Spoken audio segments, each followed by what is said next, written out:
d'avoir accepté l'invitation des Grandes Gueules. Je pourrais vous appeler Thibaut Delapart. Bien sûr, si vous voulez, comme vous préférez.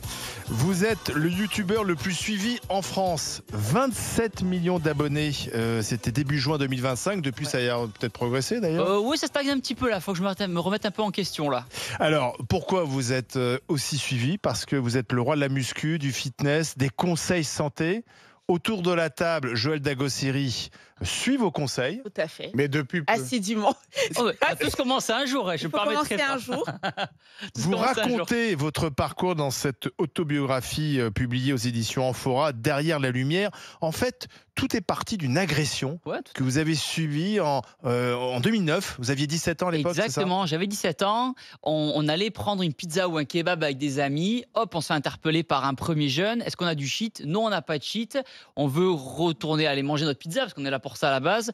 Hop, deux jeunes sortent d'une voiture avec une batte de baseball. Et là c'est parti dans tous les sens. J'ai retrouvé les images de l'agression. J'ai retrouvé les images, j'avais fait une vidéo YouTube où j'avais commenté, réagi à tout ça. Et ça a continué dans la pizzeria, coup de boule. Et ils ont été arrêtés par la gendarmerie. Donc j'avais vu les menottes, etc.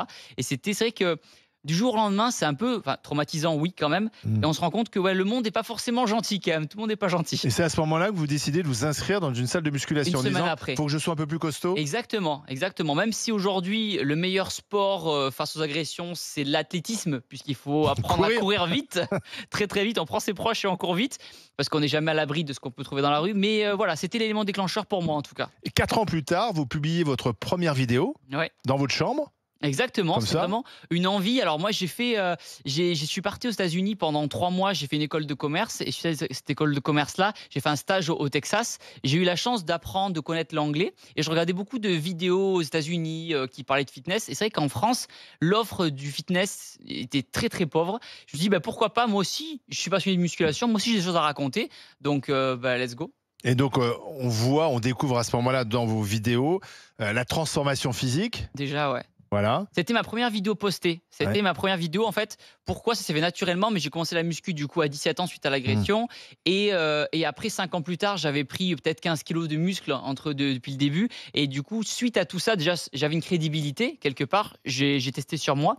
Et puis, ça m'a permis de donner des conseils sur l'alimentation, ce que je mangeais pour prendre de la masse, pour perdre du poids, pour avoir des abdos, des pecs à la maison. Des gens qui ont du matériel, pas de matériel. Et de fil en aiguille, vidéo après vidéo. Voilà. En fait, vous donnez des conseils d'hygiène de vie que vous appliquez à vous-même. Elles sont assez strictes quand même. Voilà, elles sont un peu trop strictes vis-à-vis. Je suis très strict vis-à-vis de moi-même. Quoi par exemple? Non, en fait, tous les matins. Bon, après, pas d'alcool, etc. Pas d'alcool, pas de drogue, etc. Donc ça, j'ai envie de dire que c'est la base. Mais il y a une certaine mesure à trouver vis-à-vis de l'alcool, avec modération, on va dire. Mais moi, je bois pas d'alcool. Même le jour de votre mariage? J'ai pas bu d'alcool le jour de mon mariage. C'est pas vrai. Si, j'ai pas bu d'alcool. Non, mais en fait, ça m'apporte rien. Vous aimez pas ça, vous avez le droit de pas aimer. J'ai été étudiant, donc j'ai bien profité quand j'étais étudiant en école de commerce. Pas d'alcool, pas de cigarette, bien sûr. Pas de cigarette. Je me couche à 23h, 6h, je suis réveillé. Vous mangez quoi? Le matin, par exemple? Le matin, c'est 4 œufs. Lipides, protéines, 50 grammes de flocons d'avoine pour les sucres lents, les fibres, un fruit pour l'énergie et du thé vert. C'est mon petit déj tous les matins depuis 15 ans. Et vous mangez de la viande quand même? Je mange de la viande, je mange des protéines végétales, je mange de la viande, je mange du tofu, du tempeh, du blanc de poulet, du blanc de dinde et j'ai réduit un petit peu les protéines animales, mais je garde quand même au moins la dinde et le poulet. Jamais d'écart?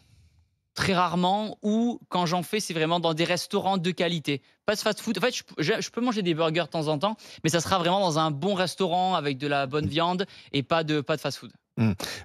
Selon vous, pourquoi ça marche aussi bien? Je pense que c'est plusieurs ingrédients. Déjà, on sent que les gens, de par la sédentarité, on est souvent assis toute la journée, on a besoin de bouger, mais les gens ont cette image un peu négative du sport. Ils ont gardé cette image un peu du collège et du lycée où on fait du sport parce qu'on est forcé à le faire. Aujourd'hui, grâce aux vidéos et grâce aux tutos muscu que je propose, je veux montrer que c'est possible de faire du sport et de prendre du plaisir et que ça fait du bien aujourd'hui dans une société où on est assis toute la journée, de se libérer l'esprit, de prendre le temps pour soi parce que c'est vrai qu'on Tout le monde travaille, tout le monde est occupé, mais si on prend 1 heure dans la journée juste pour bouger, être actif, ça fait du bien, ça reset un petit peu tout et c'est important pour son propre bien-être. Il faut être un petit peu égoïste aussi des fois. Alors, on a une autre coach de vie sur le plateau, c'est Joëlle Dagossiri. Malheureusement. Elle a 140 millions d'abonnés. Waouh, je veux les conseils. Bah, c'est les derniers chiffres qu'elle nous donne. Donc oui, exactement.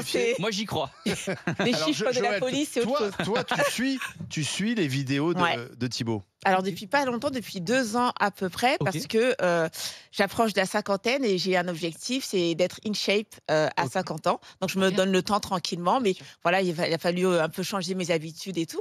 Et ce que je préfère chez vous, alors d'abord, je vais vous dire, votre livre, il est très bien fait. Il est vraiment de qualité, d'ailleurs, comme tout ce que vous faites. C'est un peu fan, mais merci beaucoup, c'est gentil, merci beaucoup. Mais voilà, les photos sont très belles et vous racontez. Donc c'est aussi bien de voir ce qu'il y a derrière, en fait, la caméra. Mais il y a un format, moi, qui m'a vraiment plu et je pense qu'il a accroché, c'est aussi en fait, dans vos vidéos, vous ne parlez pas. Enfin, en tout cas, sur Instagram, sur TikTok, ouais, exactement. Il n'y a pas de parole, vous ne parlez pas, il n'y a pas de blabla, mais vous montrez exactement, et c'est ce qui m'a aidé, à comment à se tenir, par exemple, lorsqu'on fait un mouvement, exactement, parce que ça change tout dans le résultat, finalement. Oui. Donc ça, c'est vraiment bien. Maintenant, ce que moi, je voulais vous poser comme question, et d'ailleurs, vous le racontez dans le livre, il y a quelques mois, vous avez été parmi les intervieweurs du président de la République. Emmanuel Macron, oui. Voilà, j'ai regardé, vous êtes passé en tout dernier malheureusement. Mais ouais, trop tard. Mais c'était un peu trop tard, oui. Mais je ne sais pas comment vous avez pris, parce qu'il y a eu beaucoup de commentaires sur le fait que, mais c'est qui lui, mais comment ça se fait. Enfin, il y a eu un peu de mépris, entre guillemets, de pourquoi lui, qu'est-ce qu'il vient faire, un youtubeur, etc. Et je trouve qu'il y a un peu ce regard de la société sur les youtubeurs qui est un peu... Méprisant. Ouais, un peu méprisant. En fait, on ne comprend pas, que ce sont des vrais entrepreneurs qui font travailler énormément de monde. Énormément de monde.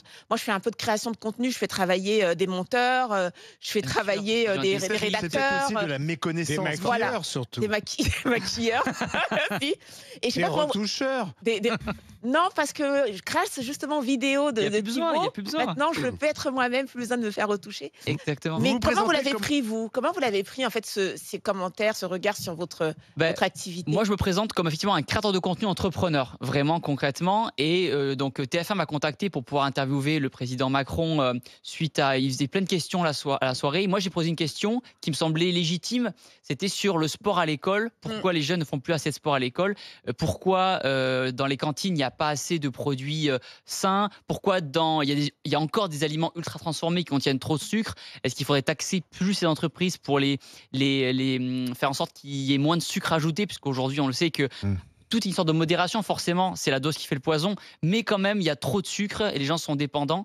Et je me sens légitime, effectivement. Il aurait pu être interviewé par quelqu'un d'autre, mais le sport, c'est mon domaine. Il y a plein de domaines où je suis pas bon. Le sport, la nutrition, la musculation, c'est mon domaine, donc je me sens légitime à pouvoir me poser une question. Mais quand on dit que les youtubeurs, c'est pas un vrai travail, c'est de la facilité.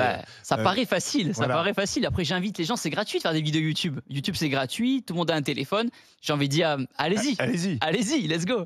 Ouais. Et ça prend du temps. Moi, ça a pris 12 ans de ma vie, entre guillemets. Aujourd'hui, c'est 27 millions d'abonnés, c'est beaucoup. Mais c'est 12 ans de ma vie, tous les jours, de 6h du matin à 23h. Vous êtes bien, vous vivez bien Oui, j'ai expliqué. Vous êtes payé combien? Je suis payé, je m'étais versé, j'avais expliqué dans une vidéo, je me verse 10 000 € par mois. Ouais. Et l'entreprise, elle a fait 3 millions de chiffre d'affaires. On est 9 dans la boîte. Donc, je suis très content des 7. On peut faire plus. J'essaie d'avoir, j'en parlais il y a longtemps, je vais essayer de viser les 10 millions de chiffre d'affaires, mais même pas en termes d'ego pour moi me payer une Ferrari ou quoi. C'est juste pour me dire, on a réussi en partant en from scratch. Je paye beaucoup d'impôts. Voilà, c'est ma mère qui paie les impôts pour moi, parce que j'ai pas envie de regarder. Donc c'est elle qui paye pour moi. Mais voilà, j'ai envie d'avoir cette... au-delà de l'aspect dépenser l'argent, même si les gens dépensent l'argent comme ils veulent, c'est vraiment se dire que en étant en France, on peut réussir à faire travailler des Français. On a une usine de compléments alimentaires. Justement, vous restez en France. Il y a beaucoup de youtubeurs qui ont quitté le territoire, peut-être pour payer moins d'impôts. Est-ce que quand même vous dites, ouais, mais c'est sûr. Est-ce que je serais pas mieux à Dubaï, par exemple? Je paierais moins d'impôts et ça serait quand même plus confortable. Certainement. Pour faire du sport, c'est top. À Dubaï. Ah bah oui. Charles peut vous donner les adresses, visiblement. Bah, il fait beau toute l'année pour courir, etc. C'est super. Ça peut être sympa. Mais après, c'est vrai que j'ai déménagé dans le Pays Basque. C'est quand même plus sympa. Vous êtes dans le Il Pays pleut Basque tout le temps dans le aujourd'hui. Pays Vous venez de Basque. Toulouse? Oui, de Toulouse, exactement. On a déménagé dans le Pays Basque il n'y a pas À tout longtemps. moment, vous tombez sur Hugo Clément. J'ai À déjà tout couru moment, avec lui. si tu veux, il y a une collision entre Hugo Clément et Thibaut Et Inchep. vous savez que je m'entends très bien avec Sur un lui. Il est très footing. sportif. Je le connais, bien sûr, Hugo. je le Hugo est connais. très sportif. On a couru C'est un ensemble. peu le Et Thibaut InShape de l'écologie. peut-être, mais en tout cas, on s'entend très très bien. Moi, je l'apprécie. Emmanuel Devilliers. Moi, je dirais 3 choses. Il faut toujours penser qu'on ne réussit pas par hasard quand on voit une star comme vous. Vous avez un plus considérable. On n'a pas 27 millions de followers par hasard. Et ce plus, je vais le détailler dans un instant. La deuxième chose que je voudrais dire, c'est que vous correspondez pile poil à la définition du génie selon Thomas Edison, le fameux inventeur américain, l'inventeur de l'ampoule électrique Fiat Lux. Il disait, le génie, c'est 1% d'inspiration, 99% de transpiration. Oui, bien sûr, exactement. Voilà. C'est souvent ce que je me dis, je rebondis exactement là-dessus. Souvent, moi, j'ai aucun talent de base. Mon seul talent, c'est de répéter machinalement les choses et d'avoir la discipline de les répéter. Non. mais Vous c'est vrai, ne pouvez pas être aussi modeste. Et puis pour terminer, les mots que j'ai retenus de votre livre émouvant, qui est un témoignage complet, j'imagine que vous allez en vendre beaucoup compte tenu J'espère. Achetez mon livre, s'il vous plaît. de vos millions de followers. Les mots, ils sont multiples, ils sont assez extraordinaires, ils forment comme un arc-en-ciel l'exigence, le courage, le sens de la communication, la persévérance, la créativité, la générosité, le culte du corps et de la force sans l'égocentrisme, la sympathie, la modestie, l'enthousiasme. Vous êtes un type vraiment impressionnant. Vous avez fait un copain, là. Merci, je suis flatté. On ira manger Mais ensemble, on ira à la salle Il faut après. savoir qu'Emmanuel, lui, au petit déjeuner, il n'est pas au thé vert. Voilà, vous le remarquez. Il est sur un tout autre régime. Par contre, vous avez un seul manque sur le plan de votre musculature sculpturale, et il est au niveau du coude. Car compte tenu de votre modestie en matière de consommation d'alcool, vous avez un déficit dans le lever de coude. C'est vrai. Mais j'étais étudiant, c'est pour ça que j'en ai fait à l'époque pas mal. Avec modération, bien entendu. Bien sûr. Mais il y a aussi des attaques, j'ai vu sur les réseaux sociaux et dans les papiers qu'on a pu écrire sur vous. Vous êtes masculiniste. Non, je fais de la musculation et les gens font souvent l'amalgame entre musculation et masculinisme. Voilà, qui est ce nouveau mot à la mode. Vous seriez même d'extrême droite parce qu'on a vu des drapeaux français sur vos vidéos. Vous êtes patriote, donc nationaliste. Et méchant, et forcément méchant. Qu'est-ce que vous répondez à ça? Que les gens en fait mettent dans des cases et les gens ils aiment bien. En fait ils se disent bon c'est un jeune qui réussit dans ce qu'il fait donc forcément il y a un truc qui cloche quelque part. Donc les gens essaient de trouver la petite bête. Mais bon ça se passe bien, il n'y a pas de petite bête donc voilà. Charles Consigny. Alors, moi, je vous avoue que je ne suis pas encore votre compte Instagram. Vous n'avez que 27 millions de followers, excusez-moi. Et je n'en fais pas encore partie. Non, je trouve ça intéressant. Je pense que c'est très nouveau, ces Instagrammeurs, etc. C'est quelque chose qu'on a un peu de mal à saisir. C'est comme... vous me faites un peu penser, mais prenez-le... Enfin, c'est pas une attaque, mais Léna Situation... Moi, je ne comprends pas qui est cette personne, qu'est-ce qu'elle fait, etc. Qu'est-ce que c'est que ce truc? Je n'y comprends rien. Mais en fait, c'est la création d'un univers. Vous remplacez peu à peu les marques, Je pense qu'on remplace effectivement le côté un grand frère un peu. Je pense que les gens me voient aussi comme un grand frère, comme Léna peut-être une grande sœur, un conseiller. Sans vouloir vous offenser, je pense qu'ils vous voient aussi quand même pas mal, mais pas seulement, c'est vrai, mais quand même un peu comme une plastique, avant tout. C'est-à-dire que même votre livre, on le voit là, la photo, excusez-moi, est quand même cadrée d'une certaine façon, c'est-à-dire que vos pectoraux sont extrêmement saillants. Et encore, aujourd'hui, j'ai mis un t-shirt pour vous quand même. Et visible. En même temps, il veut en vendre, c'est normal. Parce qu'on voit bien, moi, ça m'intéresse toujours de voir quel compte Instagram fonctionne, etc. Le physique aujourd'hui compte énormément, mais y compris en politique, dans tous les domaines. Non, là vous euphémisez. C'est pas l'image, c'est le physique et le désir en réalité. Comme avant, on mettait des jeunes femmes à moitié nues pour vendre, y compris des trucs qui n'avaient rien à voir. C'est pas seulement l'image, c'est le désir physique. Et je pense que en réalité, votre succès tient pas mal de ça, comme le succès mais c'est pas, encore une fois, c'est pas une critique, c'est un constat. Je pense comme pas mal de comptes Instagram. Les gens, effectivement, en achetant le bouquin ou en me regardant, peut-être ils disent « Moi aussi, je peux devenir comme ça. » Non, c'est pas ça qu'ils disent, c'est qu'ils veulent vous pécho. Vous continuez, vous continuez à euphémiser. Je pense que sur vos 27 millions de followers, il y en a peut-être une vingtaine de millions qui, en fait, rêvent secrètement de vous pécho. C'est pareil, je suis marié maintenant, vous savez, je suis marié, c'est fini tout ça. Le succès de Macron, le succès de Bardella, le succès des grands comédiens vient de ça. C'est la mécanique. De la séduction. C'est la mécanique du désir. C'est juste que vous pourriez être la nouvelle Marianne, finalement. Thibaut, vous êtes marié avec une youtubeuse. Exactement. Donc, en fait, on se marie entre soi maintenant. Du tout, elle n'était pas youtubeuse quand on s'est rencontrés. Ouais. Voilà, on s'est rencontrés bien avant. Moi, j'étais déjà youtubeur, elle n'était pas youtubeuse. Et après, elle a tout un parcours aussi incroyable à raconter. Du coup, elle s'est dit, pourquoi pas faire des vidéos YouTube? Moi aussi, j'ai des choses à raconter. Oui, enfin, elle avait gagné le concours Miss InShape que vous aviez vous-même créé. Exactement, c'était pour trouver une ambassadrice. Je le précise parce que les gens pensent que je veux trouver une copine. Non, c'était une ambassadrice avec qui faire des vidéos YouTube. Sauf que ça a plutôt bien marché puisque ça fait 8 ans qu'on est ensemble et on s'est mariés en mai dernier. Bravo, merci félicitations. Beaucoup, merci beaucoup. Il y a en ce moment un mouvement sur les salles de sport non mixtes parce que certaines femmes se plaignent d'être embêtées lorsqu'elles vont dans des salles de sport, donc elles préfèrent faire du sport entre elles. Et est-ce que c'est la solution? C'est une réalité, il y a des femmes qui se font embêter en salle de sport, mais je trouve ça dommage d'en arriver au point de ne pas réussir à vivre en communauté. Mais est-ce que vous avez déjà assisté à des comportements déplacés? Moi, visuellement, non, mais j'ai déjà vu des vidéos YouTube ou des vidéos TikTok, Instagram, on voit passer où des gens ont des comportements pas. Donc voilà, il faut éduquer, Mais sur ce sujet, justement, moi, j'accompagne beaucoup de femmes et elles veulent reprendre le sport, elles n'osent pas. Alors, pas forcément parce qu'elles se font embêter, mais il y a ce complexe-là de se dire les gens vont me regarder, je suis pas bien. Ouais. En fait, elles veulent faire du sport quand elles sont toutes fines parce qu'elles voudraient pas être jugées. Donc, qu'est-ce qu'on peut leur dire? Certains n'osent pas aller en salle de sport, ils préfèrent s'entraîner à la maison et qu'elles sont bien à la maison, ensuite aller en salle de sport. Sauf que non, il faut prendre en considération que les gens en salle de sport, ils pensent à leur gueule, ils pensent à eux. Quand tu fais ta séance de sport, tu as tes écouteurs, tu vas pour toi et tu n'en as rien à foutre des autres. Donc oui, on peut pas éviter des fois des remarques désobligeantes, mais dans la majorité des cas, les gens, ils vont pour eux et c'est tout. Emmanuel? Moi, je suis en admiration devant une telle vedette qui est partie de rien. Et qui reste modeste. Vous êtes aussi même marathonien, comme toi, je crois. Vous avez fait un peu comme Emmanuel. J'ai fait le marathon de Paris, 3,58, j'étais content. Non, mon seul regret, c'est que malheureusement, le président de la République avait accueilli vos confrères un peu concurrents, McFly et Carlito. Oui, c'est vrai. À l'Élysée. Bon, moi, je vous aurais bien accompagné, simplement pour faire la roulade sur le gazon. On a fait des pompes, voilà. Mais c'est vrai que le youtubeur a encore une image assez négative dans la société. Alors peut-être par ignorance, mais on dit c'est de l'argent facile, il suffit de se filmer, ça envoie un mauvais signal à la jeunesse, que finalement on peut gagner de l'argent sans effort. Qu'est-ce que vous répondez à ça? Que c'est de l'effort, que c'est du travail, que ça paraît facile, mais ça ne l'est pas. Et qu'après, il y a une différence entre être connu et le rester aussi. Le plus dur, c'est pas d'être connu, mais c'est de perdurer aussi après les années.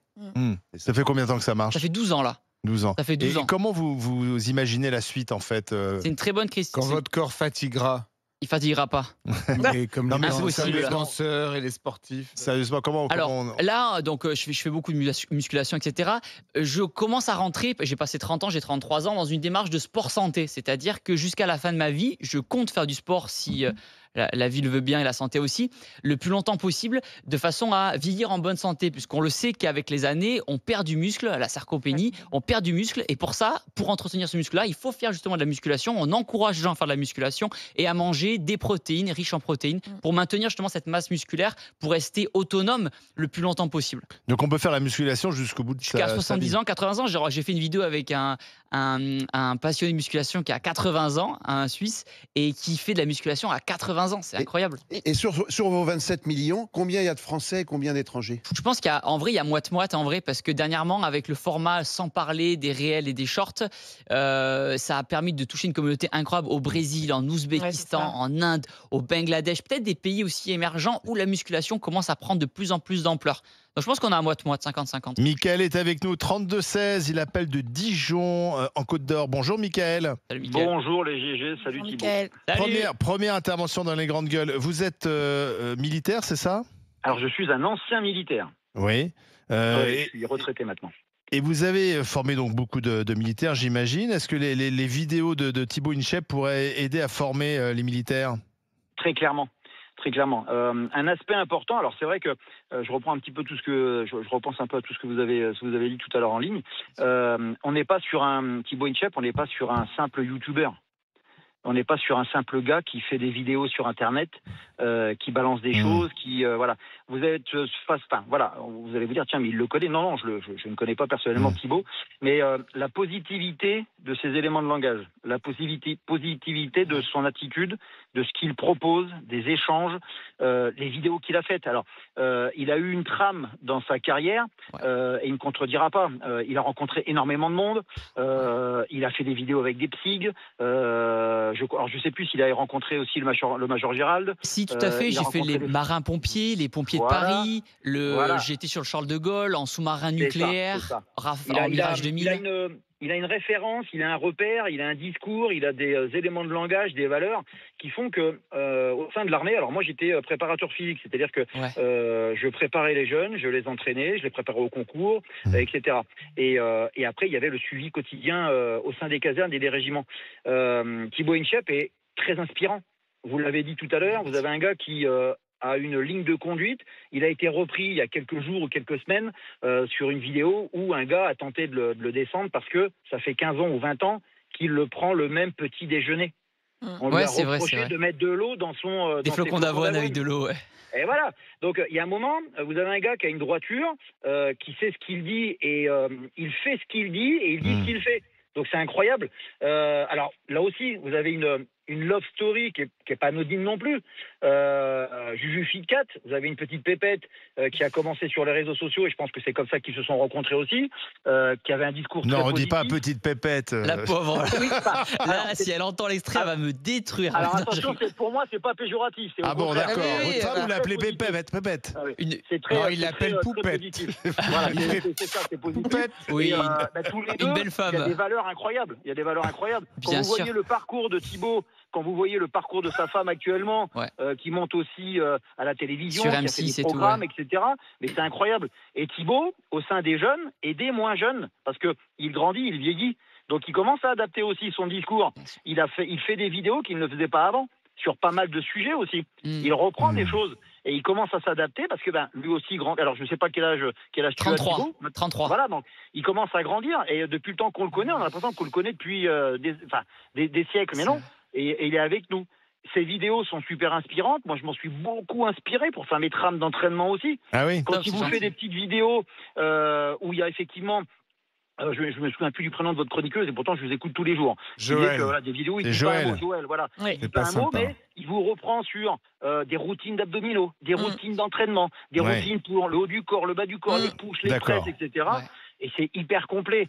Je terminerai sur une petite chose. Oui, vous l'avez dit tout à l'heure, on a reproché à un gars comme Mickaël de mettre des drapeaux bleu, blanc, rouge dans ses vidéos. Mais il y a un moment, il est français. Il va pas mettre un drapeau américain. France, bien sûr. Oui, merci Mickaël. Merci beaucoup. Enthousiaste, Mickaël, chez les militaires. Benoît est avec nous également, 32-16. Bonjour Benoît. Oui, bonjour, comment ça va? Oui, très bien, vous êtes Benoît. dans la Manche, ça va, ça souffle pas trop là en ce moment-ci? Je sais pas, là je suis en région Paris, enfin je sors de Paris là. Ah bon, très bien, mais restez-y, parce que chez vous ça souffle en ce moment. Là j'y retourne. Ah bon, prudence alors. Est-ce que vous connaissiez Thibaut InShape? De loin, plus par mon fils en fait. Ah, votre fils est fan? Il était fan. Aïe. Non, c'est pas un reproche envers Thibaut, il aimait bien. Moi je trouvais ça super sympa de pouvoir faire des exercices sans forcément investir des 1000 et des 100 dans des équipements de musculation. Mais là, du coup, il est plus parti sur la course de fond. Ah. Donc, il a lâché un peu la muscu. Ouais. mais après, voilà, il a trouvé un truc qui lui plaît, c'est cool. C'est le plus important, c'est de bouger. Oui, c'est ça. Et puis, ce que je trouvais bien, c'est le fait des exercices assez simples que tu peux faire dans ta chambre pour les gamins et tout. Et du coup, ça met un peu le pied à l'étrier pour les gamins, pour se mettre au sport. Qu'importe le sport qu'on fait, c'est que la préparation physique, la musculation, c'est aussi important et on y reviendra tous aussi, même en vieillissant, la musculation, c'est important. Sachant que Thibaut InShape est aussi marathonien, donc il est bon dans tous les domaines. Marathon, j'ai fait le Mont Blanc aussi, donc j'ai testé plein de au paddle, vous êtes bon? J'en ai fait 3 fois dans ma vie, je me débrouille. Bah, venez jouer un jour, parce que vous savez, dans l'équipe, on joue avec Alain Marchal qui n'est pas là aujourd'hui, on fait du padel. Donc, avec plaisir. Allez, on vous lance un défi. Avec plaisir, allez, let's go. Padel. C'est parti. Bon, mais merci d'être venu en tout cas. Merci de Par contre, l'invitation. Olivier, un petit truc. Oui, Benoît. Si c'est pour m'appeler plusieurs fois dans la semaine, autant m'inviter à venir sur le plateau une fois. Oh, monsieur Benoît s'invite. Oh, le forceur. Bah écoutez, pourquoi pas, effectivement, Benoît. On note vos coordonnées. Régulièrement, vous savez, on aime bien faire venir des auditeurs ou des auditrices à la table des grandes gueules. Bah, c'est noté, Benoît. Ok, merci. Merci d'avoir appelé au 32-16 en tout cas. Alors Thibaut, on rappelle le titre de cet ouvrage, de cette autobiographie, Derrière la lumière aux éditions Amphora. Et le cinéma, ça vous tente pas ? C'est un autre métier, pourquoi pas si l'opportunité se présente, etc. Donc pourquoi pas, on verra, ça dépend des propositions.